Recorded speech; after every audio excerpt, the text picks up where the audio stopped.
वो जो यूक्रेन से लौटते हुए भारतीय बच्चों के हाथ में तिरंगा देखकर वहां की सेनाओं ने उन्हें मार्ग दिया है मुस्कुराकर, वो किसी सत्ता के कारण नहीं दिया, वो भारत की 75 वर्ष की आध्यात्मिक प्रभुसत्ता की वजह से दिया है कि हम सबने मिलकर इस देश को बनाया है। तो आप देखिए ना कि जब उनका स्तवन होता है तो बहुत सारी डिग्री उनकी बताई जाती हैं। मनोजवम मारुत तुल्य वेगम वातात्मजम वानर यूथ मुख्यम जितेंद्रियम बुद्धिमताम वरिष्ठम। लेकिन क्या जाता है, श्री राम दूतम शरणम प्रपद्ये, मैं श्री राम का दूत है। और वो मां से जब पहली बार मिलते हैं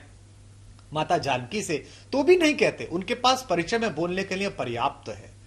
वे पंच तत्वों में से एक वायु के पुत्र हैं, उनके गुरु शंकर हैं। उन्होंने अपने बचपन में ही इस पूरी प्रकृति को अपने अपरिमेय ओज से परिचित करा दिया है। वे लेकिन एक ही उनका परिचय है जिसे वो दिन रात स्मरण करते हैं और उसी पर मुग्ध रहते हैं। जब माता पूछती है कि बेटा तुम कौन हो, तो कहते हैं राम दूत मैं मात जानकी।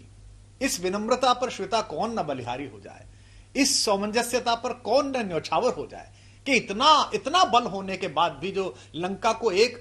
उसमें आघात में पार कर दें, जो एक मुष्टिका में लंकिनी को मूर्छित कर दें, जो रावण के अहंकार को चूर्ण चूर्ण करके उसकी राज्यसभा में बिखरा दें, जो पूरे नगर को अपना परिक्रम दिखा दें।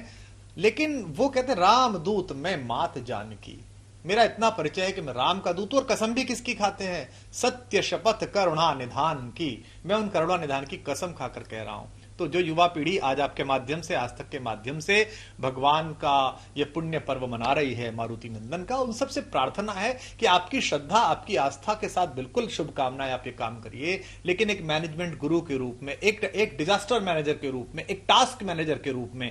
एक इवेंट मैनेजर के रूप में अगर आप हनुमान को देखेंगे तो जो आपने एमबीए में पढ़ा है, जो आपने अपनी हार्वर्ड जाके पढ़ा है, जो आईआईएम जाकर पढ़ा है, मैं निश्चित रूप से आपको ये भरोसा दिलाता हूं कि उसमें थोड़ी और धार लगेगी, थोड़े आप और भारतीय हो पाएंगे। और यही एकमात्र उद्देश्य मेरा निजी रूप से इन दिनों है कि जो अपने अपने राम के सत्र हैं जो भारत भर में होते हैं, कि मैं उन्हें राम के उस मानवीय पक्ष से परिचित कराऊं जिन्होंने दाशरथी राम, जो स्वयं विष्णु के अवतार हैं, उनके मनुष्य होने की संभावना को आसान कर दिया, सहज कर दिया, सरल कर दिया और सरस कर दिया। नहीं, पर आप हनुमान चालीसा की व्याख्या कैसे करेंगे? देखिए, हनुमान चालीसा अपने आप में, क्योंकि सुंदरकांड में महत्वपूर्ण रूप से हनुमान अपने पूरे प्रकर्ष पर आए हैं, वो एक अलग से पूरा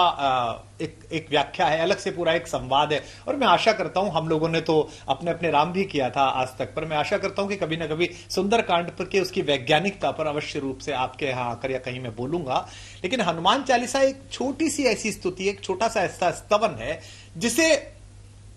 घरेलू परेशानियों में, बाढ़ में बह गई फसल में, इस बार इंद्र भगवान की अकृपा से वंचित रह गई किसानी में, छोटी सी परेशानी में, थोड़ी सी व्याधि में, बेटी के घर आए संकट में, पुत्र की नौकरी के संकट में, इस देश के करोड़ों करोड़ लोगों ने, न केवल इस देश के बल्कि पूरे विश्व के आस्तिकों ने हजारों हजार सालों से उसका स्तवन करके, उस धारणा का स्मरण करके स्वयं को मुक्तिकामी बनाया है।